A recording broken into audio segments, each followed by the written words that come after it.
And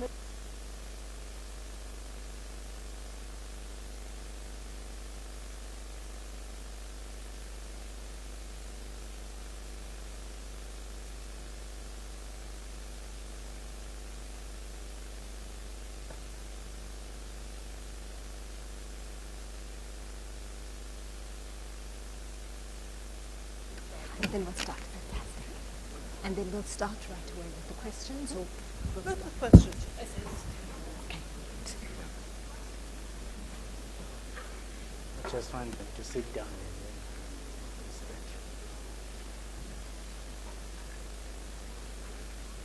A very good evening, ladies and gentlemen. Thank you for your patience in waiting, but we are here now and we're going to start. I would like to recognize, of course, the Chancellor of the Federal Republic of Germany, Dr. Angela Merkel. You can all see here. You can believe it now. She's here. I was not lying. Minister of Small Business and Development, Minister Ms. Kumbuzo Chaveni. His son actually is a graduate of the university. Where did you go and sit? Over there. Dear Minister, you are here. The German Ambassador, Dr. Martin Schäfer, good friend and a neighbor too. Good friend to UP and a good neighbor. Members of the University of Pretoria Executive, Deans and Directors, President and members of the University of Pretoria Student Representative Council, of course, UP students, because this is your occasion, so you are the star guests, and of course, members of the media. Dr. Merkel, we're very honored that you could come for this dialogue and conversation. As you know, dialogue and conversation is the heart and soul of democracy. We're also grateful you are here for another reason. For your stellar leadership on the global stage in a humane, globalist, and inclusive way in addressing the immigration crisis that affects the rest of the world. We're also happy that you've come, of course, to forge relationships with South Africa, a key nation in Africa, and to address our audience. So without further ado, Dr. Merkel, I'll hand over to you.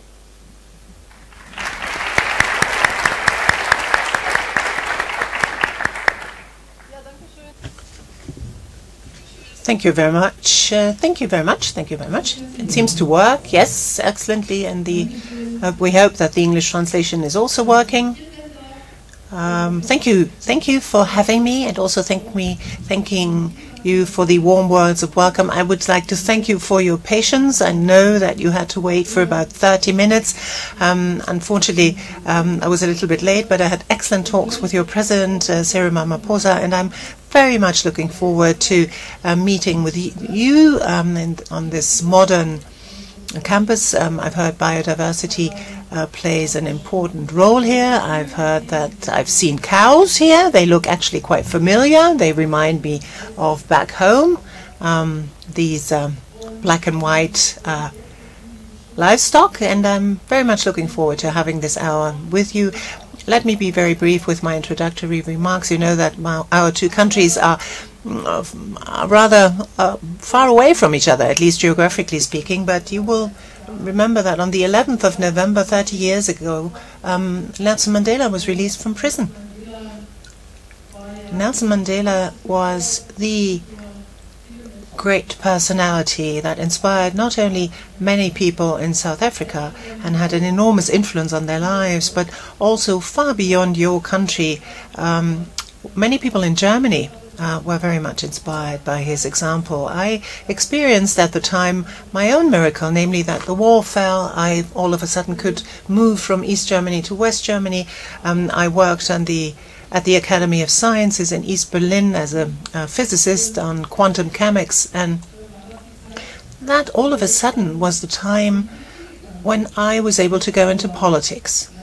The day about 30 years ago, I started out as a spokesperson of a new party that had then been established. The so-called Democratic Awakening was the name of the party, and therefore entered politics. 30 years in many ways are a long period of time, and particularly looking around, you young people here, you weren't even born then. But on the other hand, 30 years from a historical perspective, that's just a small link, and now we live in this one world together. This is my third time in South Africa. For the first time, I'm able to meet with students, have a discussion with them. So I'm very much looking forward to your questions, and what actually you are asking will then determine what we speak about. So in the beginning, you have an opportunity to get a response. So the courageous ones forward.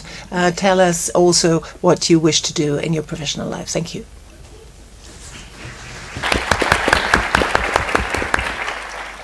Thank you very much, Chancellor. We've got a question right there.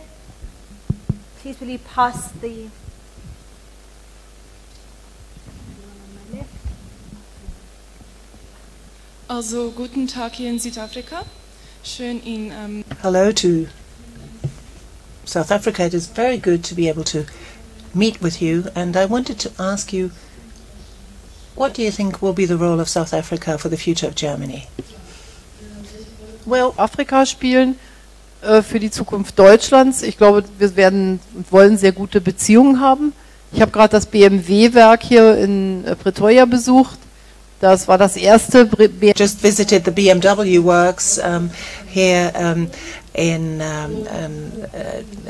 South Africa. It was, I think, the first BMW factory that was built abroad, and I think that's working very well. I think there's huge potential for more economic cooperation, but also for exchanges of students.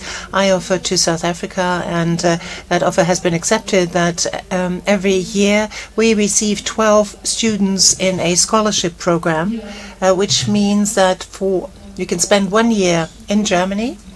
You can study in the same subject that you've studied here, so that gives you an opportunity to get to know Germany better and speak the language. We do this with India, with Brazil, with Russia, and now also with South Africa. So we wish to cooperate more closely in education and professional training, and I think on climate protection too we can do more. Sustainability, for example, we need to exchange our experiences there, and South Africa for us is of prime importance in this respect. Many Germans are familiar with South Africa. They like to spend their holidays here. So South Africa in many ways is a very well-known destination to them, much better known than other African countries for this reason. So the 12 hours flight, well, that's quite a long distance to fly, but we feel very much at home here.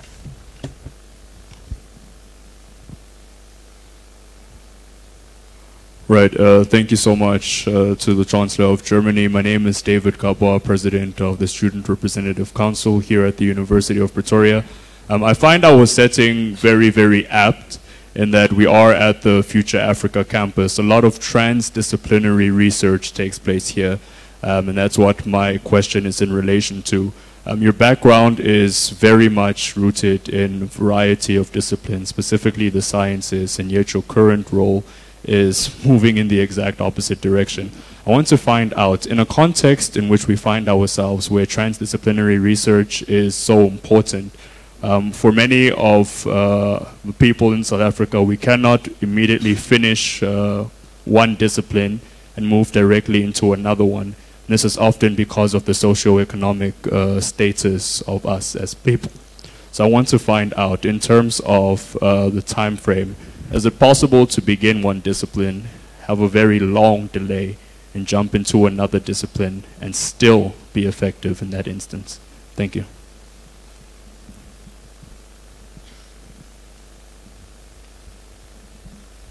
Ja, ich denke das schon. I do think that this is possible.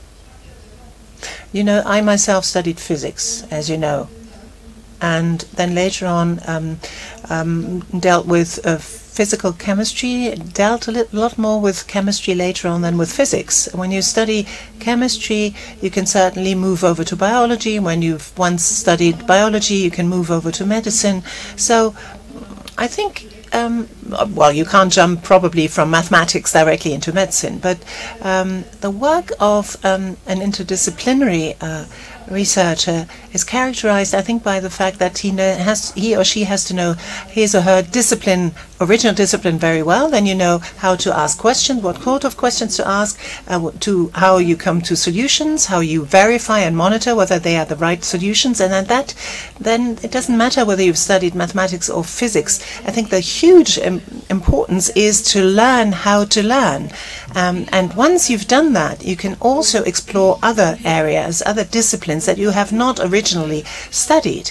And the other thing about interdisciplinary studying is that I'm, for example, able to work together in groups very well. And the strongest groups, we know that from sociology, are usually the most diverse ones. That is to say, where you bring a lot of different disciplinary backgrounds to that group, but also where you have a mix of men and women, younger and older people, scholars in the humanities and scientists from the natural sciences. And then you work on a common language. You have to be very careful not to only speak your sort of linguise as a scientist and you're not understood. The other person doesn't understand you. It sounds then very educated, but usually later on it sort of just falls together, collapses like a souffle, you know, when you have to explain to somebody else what you actually mean. And when you've established the same sort of language, then developing a common project in an interdisciplinary fashion is a lot of fun. So I think modern work means a lot more interdisciplinary work. Thinking in silos is a thing of the past. Digitalization is eradicating those hierarchies, sort of flat hierarchies are now the order of the day, and I also think that this is very efficient. Thank you. Good afternoon, Dr. Merkel. What an absolute pleasure to be able to attend the session. I wanted to know from you, you have very successfully driven a transitional energy program in Germany, the Energiewende. I'm not sure if I'm saying that correctly. South Africa is finding itself currently in a position where we need to start thinking seriously about transitioning our energy sector. And I noticed you've earlier mentioned climate protection, and President Cyril Ramaphosa in his press conference earlier today also mentioned that climate action would be one of the areas in which South Africa and Germany would collaborate. So I wanted to know from your perspective, what do you think are the most immediate actions South Africa must take in order to transition to a lower carbon energy sector? Thank you. Ja, Südafrika hat ja keine ganz einfache. Well, South Africa has a starting position that is not all that easy, because I understand about 80% or even 90% of your electricity is generated through coal power plants. That is very much dependent on coal, and most of them, I understand, are not really very modern. We have in our together we met together with our business delegation. They had the CEO of Eskom. I think he has a Herculean task in front of him. These energy giants have to be then turned into efficient companies and also carry out the necessary innovations. We work together with South Africa also on renewables. You have a lot of solar. You also have wind. So you can do a lot there. And I think you also have a plan, if I understood the President correctly, how to tap the potential of renewables and feed them into the grid in addition to the electricity you generate by coal-fired power plants, and those you can then phase out gradually. But obviously, renewables don't offer the sufficient base load into the system, so it will probably be necessary to have small gas-fired power plants for an intermediate period of time that can jump in once there is no wind or no sun, or not sufficiently so. But that is something that we have not yet been able to do sufficiently in Germany either. I think in the end one will have to try and come to green hydrogen that will then be produced through electrolysis, and that can be stored then, that can be transported when you have very good wind and sun, and you can generate electricity. You can either feed it into a pipeline system or also transport it by LNG. That's not all that expensive. So I suppose that's going to be the way forward for the energy mix. We have obviously then on the one hand electricity generation, but most of the primary energy that we use up, 22% is electricity, and the rest is energy that we use for heating, for processes in our industry, and also transport. And then obviously we hope that in the end we will be able to produce, for example, steel with green hydrogen. Trains can run on green hydrogen, and I foresee this kind of technology being developed. So it's a transformation here, also a transformation going on in your country, and also with social implications. We too in Germany have areas where lignite is extracted. People who live there in these areas have virtually no other income, no other revenue. So a lot of money has to be spent for this transition period, for transferring, for example, universities, research institutions to those areas, to replace the former industries so that people can actually stay in those areas. And obviously these are disruptive developments. People have anxieties, have fears. That makes the political debate very difficult and very controversial. We have a divided society right now. We now have 42 of our energy mix being produced by renewables, a lot by wind energy, and we have a lot of resistance of our rural people against windmills. They are very big, they are very loud, and they obviously have these lights on top of them so as to indicate to planes that there's a windmill standing, and people sue the government because they don't want them in their vicinity. So you have to fight the political fight for this, and I think you have to stand up to that.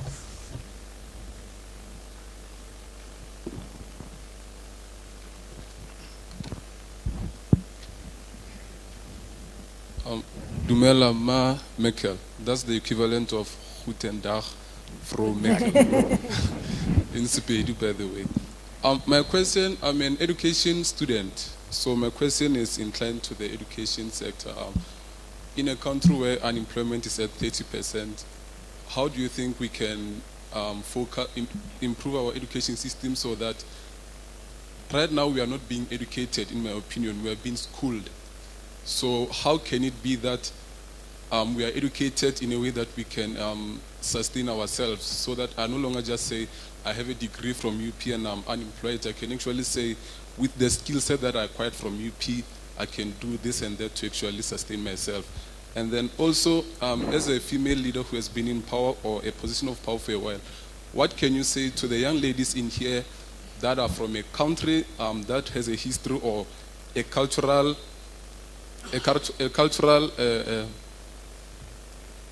substance or a cultural effect of men being high, the traditional hierarchy? What can you say to these young ladies in here to inspire them to go against the tradition and actually chase the positions of leadership? Thank you.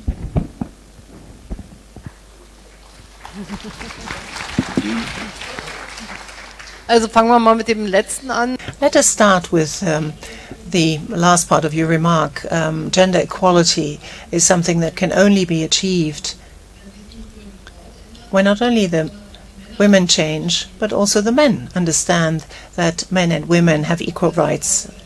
And I think that that is a task for both genders and both parts of our society. So I think that's one of the great revolutions of our time, really. For hundreds of years, we had completely different relationships between men and women in Germany, too, incidentally.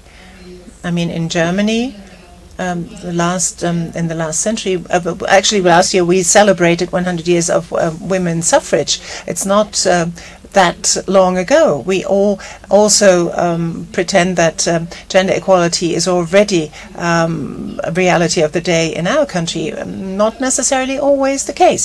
And so we see what sort of strides you are trying to make here. I can only encourage young girls, for example, to also take up technical studies, that in future they should talk to their future husbands, that if they have a good education, a good professional training, they also want to work. They not only want to stay at home and raise children, but they also want to contribute to the society, and that means in turn that the men also have to look after the children. I mean, women cannot do everything. That's something that you thought and we thought too.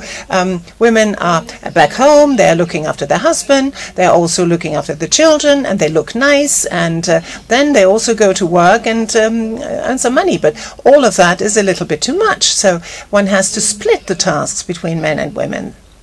There needs to be a division of labor.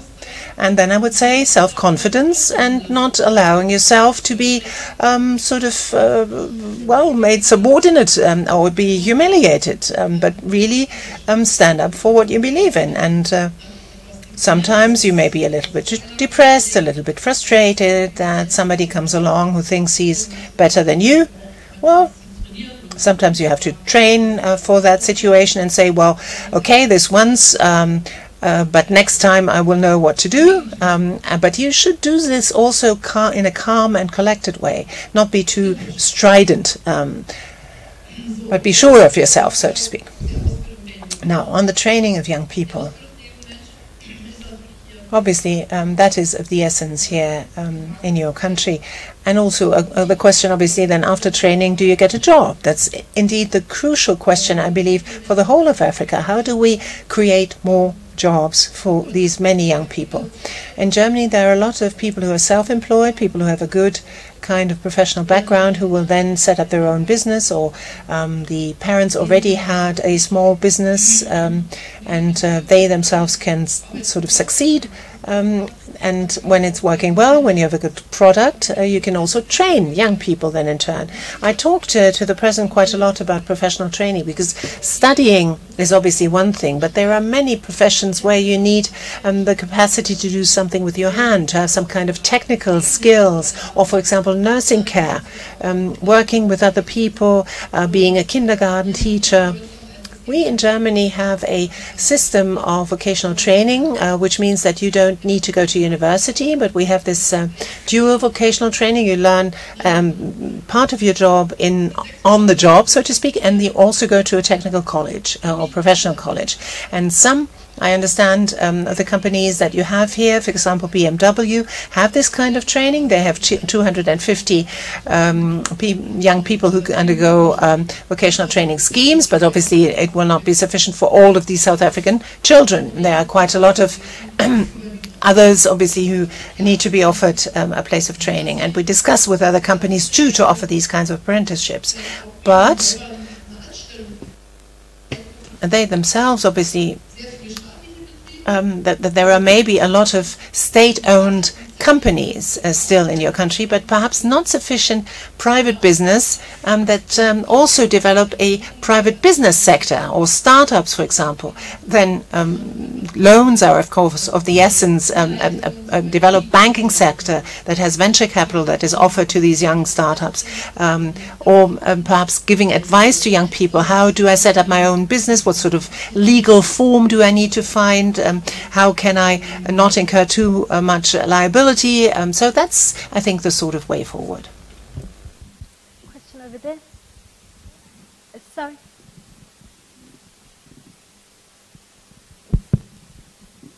Excuse me. The lady with the red sweater.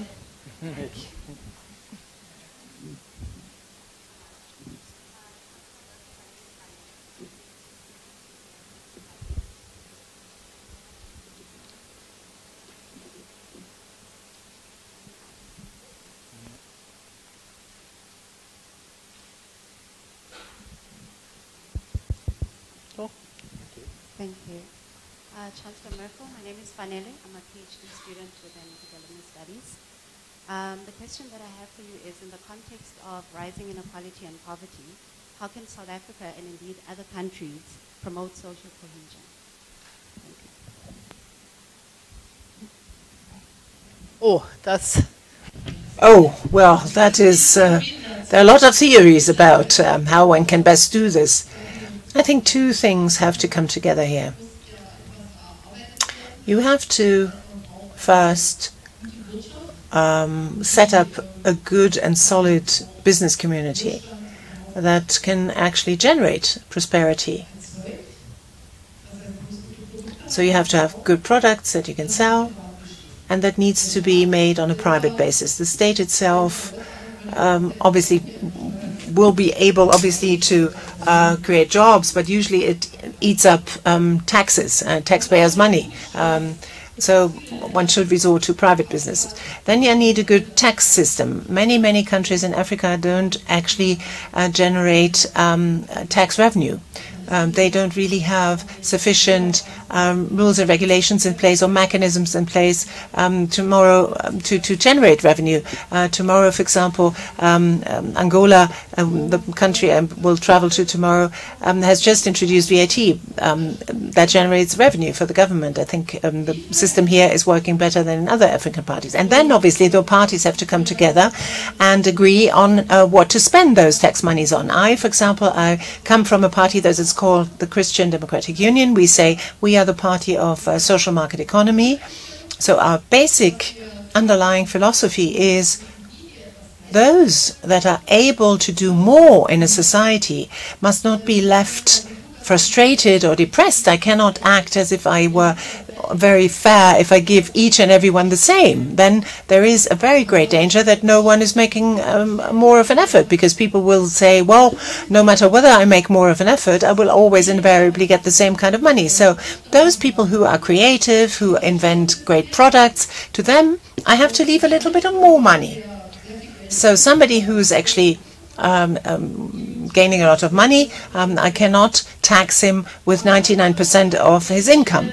But somebody who has great ideas and is creative still obviously is a member of society. So he will have to pay a little bit more than others who are not able to generate this kind of prosperity for the whole country. And now the big conundrum in politics is, where is the thin line that I say to somebody, well, you pay this amount of money. Is that person then satisfied to do this? Or will he say, but this is far too much? Then he will leave the country. And that makes the country even poorer.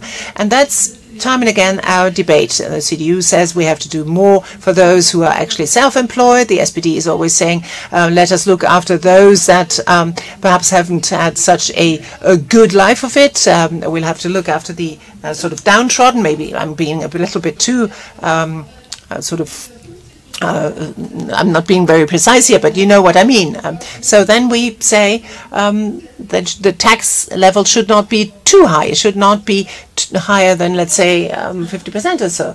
But then I need social security systems, as well, of course, for health, for pensions, which means I have to have some kind of basis for each and everyone. There too I may have certain differences, but I have to give each and everyone a certain minimum. We have a very strict legislation in Germany what the minimum is for a person to enjoy a dignified life. And then I went, well, what about families? Do I wish to give money to families? Because obviously I want to have children. The society has a vested interest in having children. And if I don't give a possibility to young women, for example, to have childcare facilities, well, they will certainly, if they want to work, not have children. So all of that needs to be factored in to the political debate, and then in the end what you try to do is create a fairer society. We have to fight corruption. That's the worst scourge, and you have to see that inflation is contained, because if inflation is too high, it eats up all of the income of each and every individual citizen. So these are the sort of framework in which I move. But obviously when somebody comes from a very poor country, it's very difficult to reconcile all of these different objectives. But through global value added, and in particular through digitalization, tremendous wealth is amassed by people, for example, who are working in the digital sector or in bankings. We had that before the banking crisis. And you cannot tax them back home, but they will always invariably go to those countries where they pay the least taxes, and they feel less and less responsibility for the fate of their own country. So that makes it incumbent upon us to set up global taxation schemes, fight against tax havens, so that we don't have on the Cayman Islands or somewhere else riches amassed by people who have done nothing for the fate of the rest of the world, but are trying to keep all of this for themselves. So that needs to be done for a fairer world, and we have to stand up for this. Question in the front over here with the lady at the door. Thank you very much, Dr. Merkel, for this opportunity. My name is Mishima Madima, and I'm coming from the sociology department. My question is more personal. I think you have vast experience in the political world. And as this current generation, something that we're grappling with is that we have to deal with some of the old issues, such as inequalities, and inequalities in terms of poverty, inequalities in terms of gender, but then we're also facing new challenges that arise from this globalization, for example, climate change, cybersecurity, and global health challenges.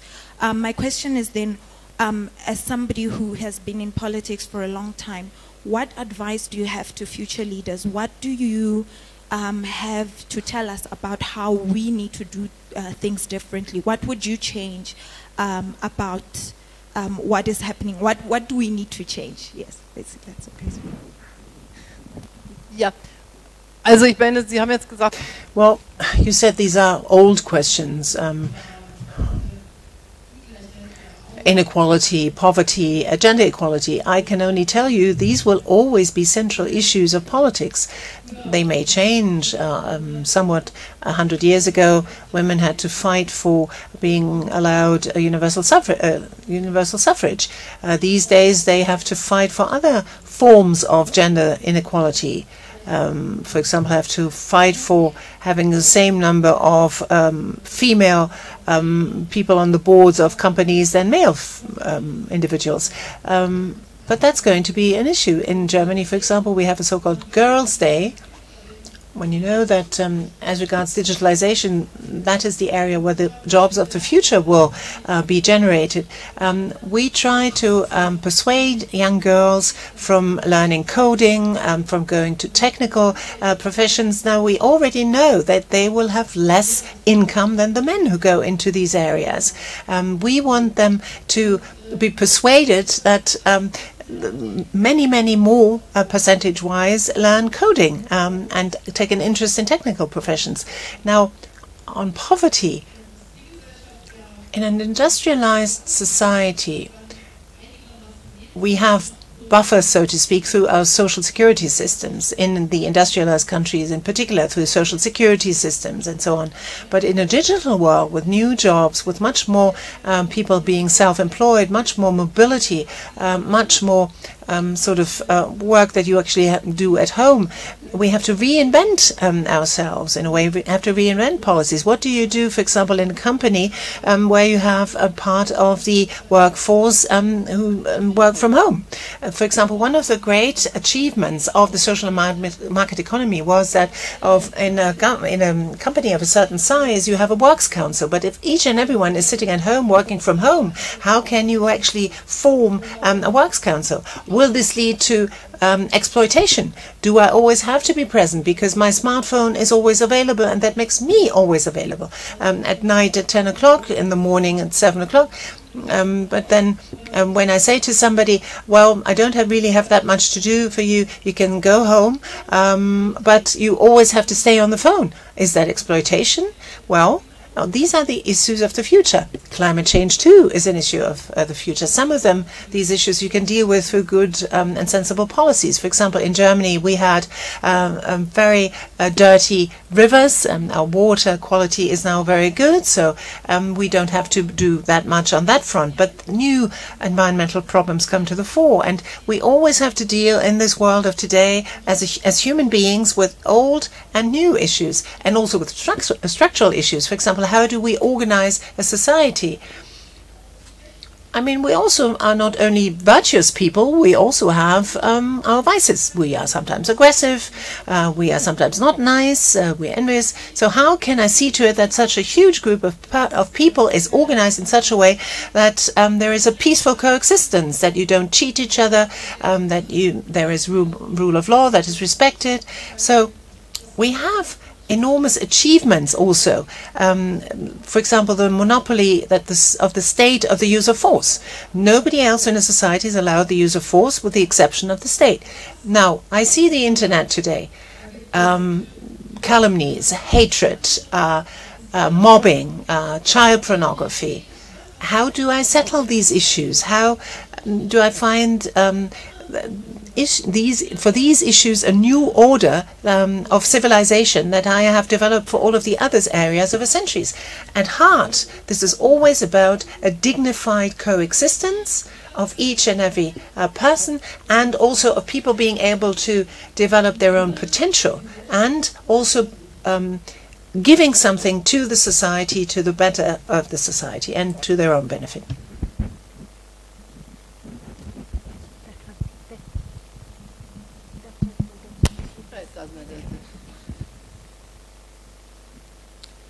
Good afternoon, Dr. Merkel. I study languages and literature, and so I'm very interested in the human experience always, and my question relates to that.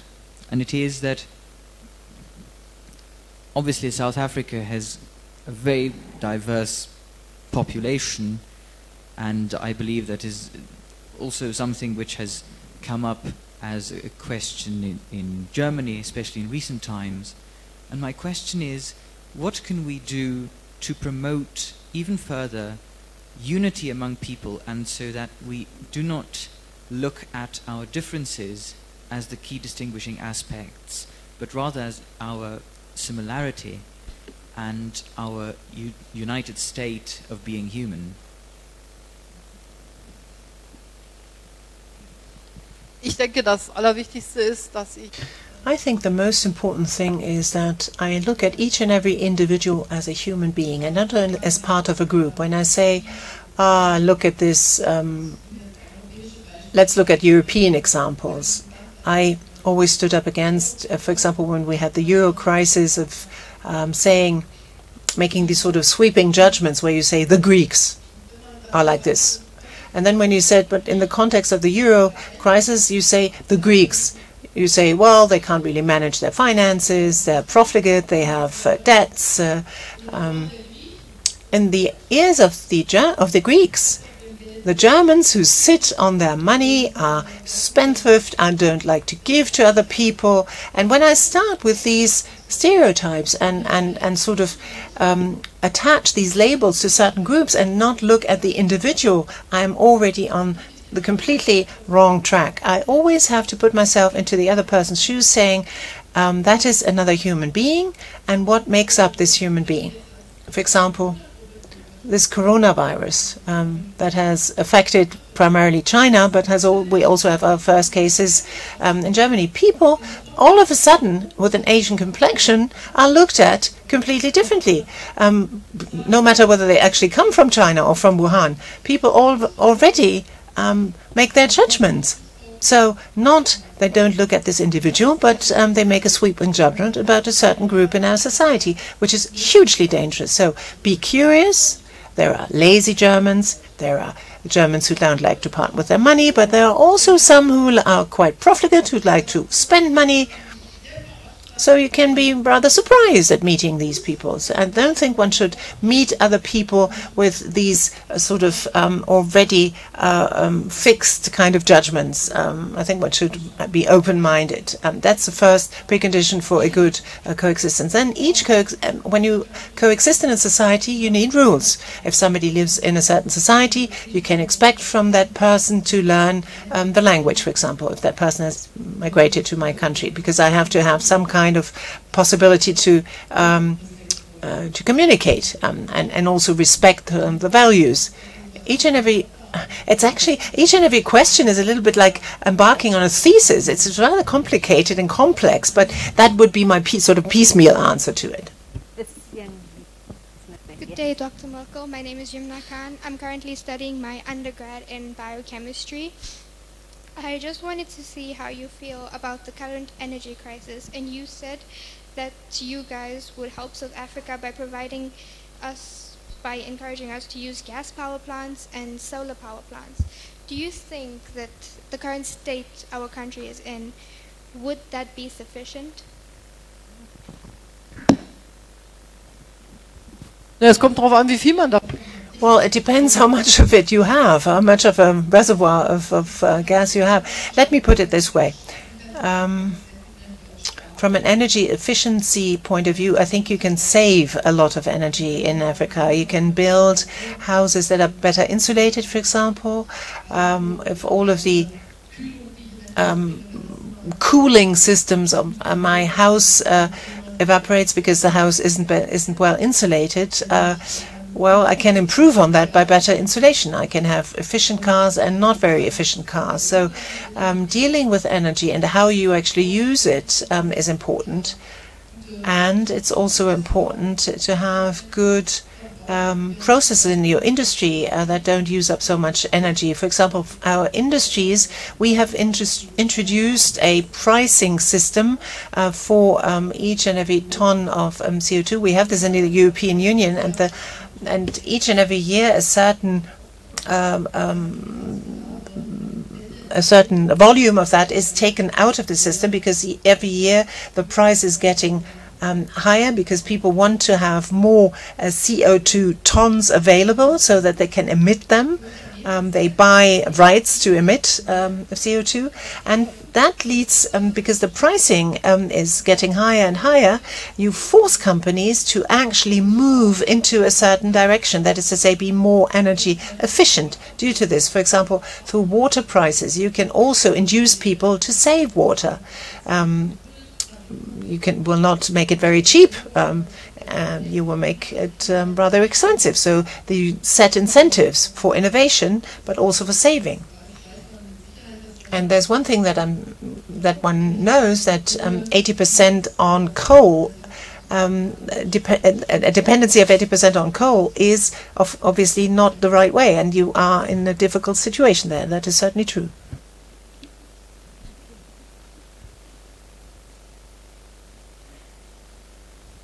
Thank you, Chancellor, for this opportunity. Notwithstanding all the excellent work that you have done, I have a question that is centered on ethical leadership.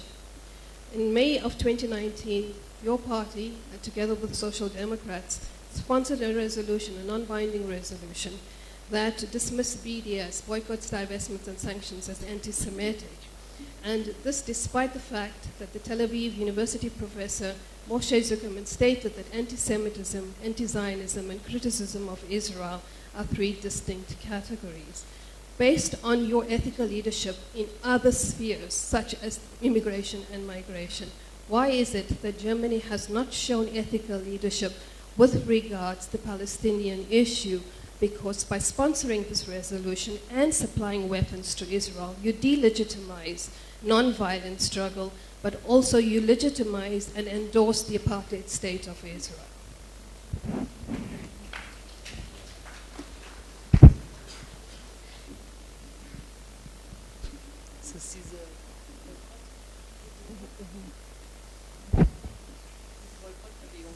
Ja, ja. Also,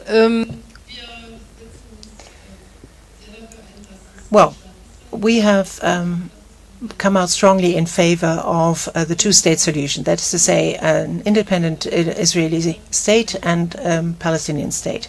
We have always worked for a fair two-state solution. And what we have to see now is how can we actually reconcile the legitimate aspirations of both sides, and that is not a trivial matter.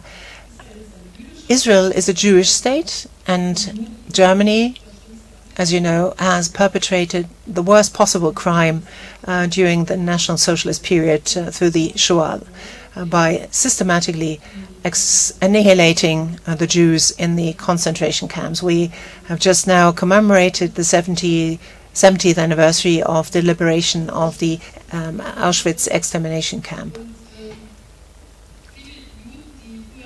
Many Jews who used to live in Germany, and the very few who survived the Shoah, went to Israel and have found a sanctuary there, a home there. So the existence and protection of the State of Israel is for us part of our raison d'etre as a state. But that does not obviously say that the Palestinians should not have a right to a Palestinian state, to their own territory. And this is what we stand up for. For example, we criticize the settlement policy of the current Israeli government, because in this way, the possibilities of actually setting up a Palestinian state are limited more and more. At the same time, we're not supporting each and every action. For example, if one calls for a boycott, we do not believe that a boycott is a good instrument in order to achieve something positive. This is why we have not joined those who are for this. I think when you speak to Palestinians, you will see that we try to support them to the best of our abilities. We do development cooperation with them, but our relationship with Israel is also a very special one. And unfortunately, not all of the Palestinians, if I think, for example, of Hamas, have accepted that Israel has a right to exist. So this has not been respected by each and everyone. So tough fights have ensued, and we believe that Israel has the right of existence in this particular region. Thank you. Guten Nachmittag, Frau Merkel, und willkommen in Südafrika. Mein Name ist Tobias Niebuhr und ich studiere zurzeit Medizin. Good day, Chancellor Merkel. My name is Mr. Niebuhr, and I'm studying medicine. And you said that medicine is one of the most important goods of humanity. Germany currently has a very old national health insurance system. In your opinion, do you think that South Africa has the infrastructure and the resources to implement such a national health insurance system? Where did you learn such beautiful German? My mother tongue is German. Very good. Well, obviously South Africa does have the potential to set up such a good health system, which would mean that each and everyone has to take out an insurance. It also means that you need to train sufficient doctors, that you need to train sufficient nurses and carers. That obviously means a huge financial burden, but I think step by step South Africa will be able to develop an excellent health system. And I think it's most important that, if possible, if at all possible, each and everyone ought to have the feeling that this is a health system that is also there for them, and that not whole swathes of the society are excluded from these developments. So I think you still have a long way to go. I suspect, particularly in rural areas, there are not that many hospitals or doctors or clinics, but you have the possibility. All depends on people having jobs. As you yourself said, when you have 30% unemployment, it's very, very difficult.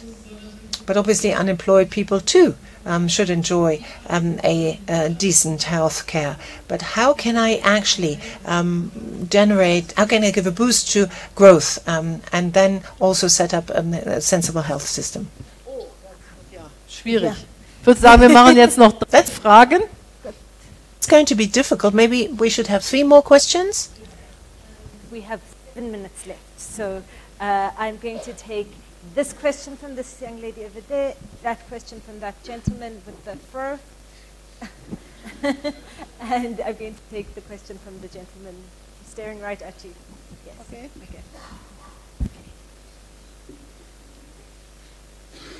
Afternoon, Federal Chancellor Merkel. Thank you. As a person of Greek descent, thank you for your comments about Greek stereotypes. Recently, and it leads to my question actually, recently there's been a resurgence of tensions between Greece and Turkey, first with arms being sent to Libya by Turkey, or by President Erdogan, even after the ratification of the arms embargo.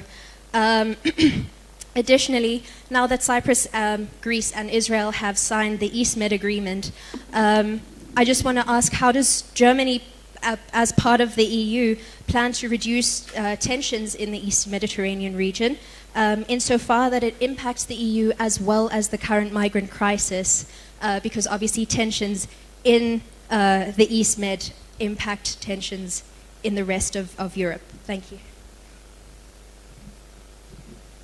Ja, ist ja hier wie. It's a bit like in the European Union. Well, there are tensions between Turkey and Greece and Cyprus. And you have to remember that Cyprus is a divided island, because part of it, as the Greeks would say, has been occupied by Turkey, and obviously Cyprus would like to reunite between the Greek and the Turkish part. Politically speaking, that unfortunately hasn't happened so far, which means that there are tensions. Unfortunately, well, Greece and Turkey are both members of NATO, so they are part of a defensive alliance. But Greece and Turkey right now have a very intricate problem, because Turkey on the continental shelf that leads up to Libya has claimed a territory of which, or part of that, of which Turkey says, of which Greece says, this is not part of your country. This is belongs to our continental shelf. So you have territorial conflicts there. Now, there are certain vested interests that Greece has, and we try to support Greece. For example, with Cyprus, we have set up a special economic area. We have also imposed sanctions against certain persons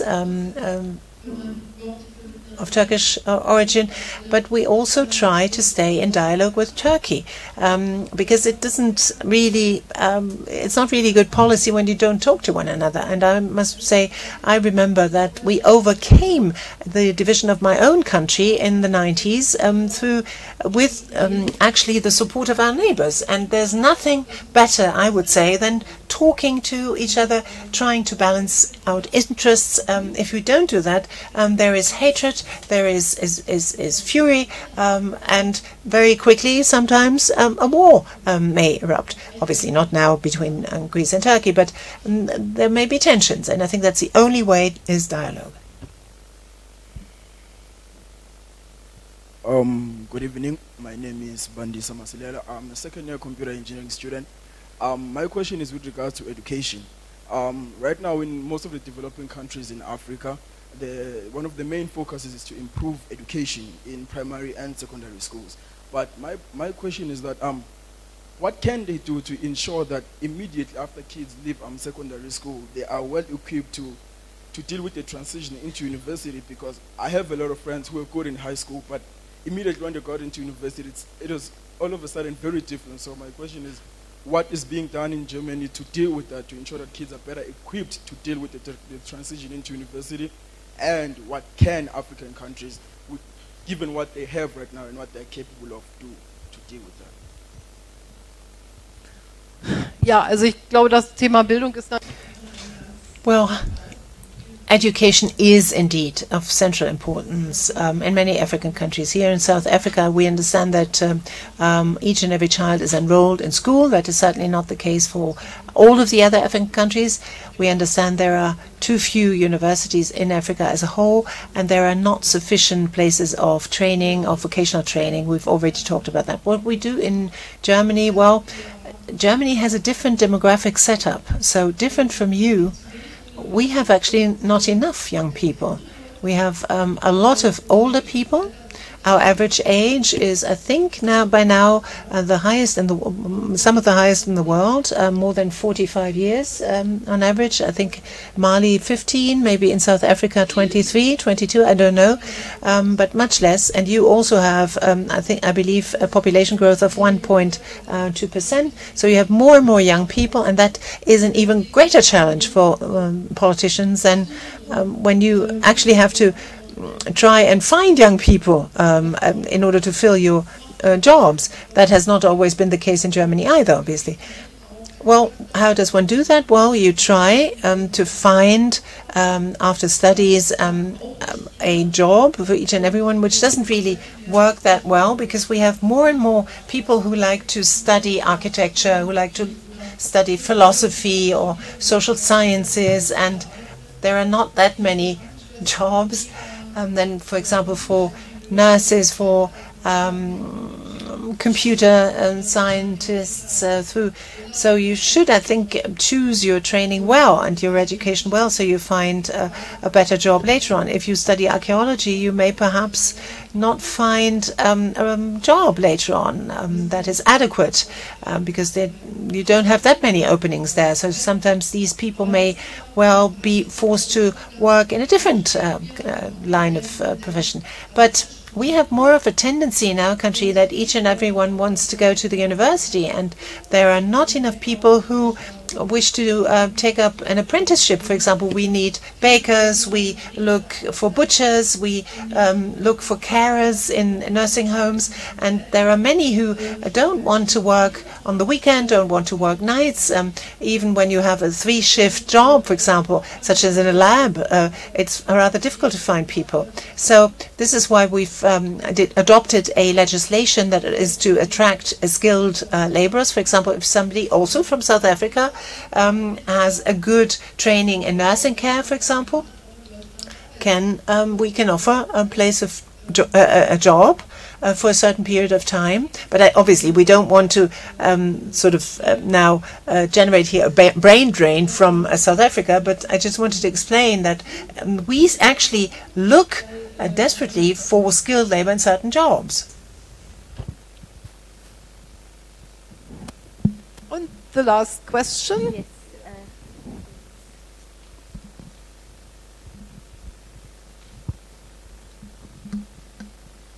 Guten Abend, Frau Merkel. Good evening, Mrs. Merkel. My name is Tristan, like the opera Wagner, Tristan and Isolde. Have you heard Tristan and Isolde? German.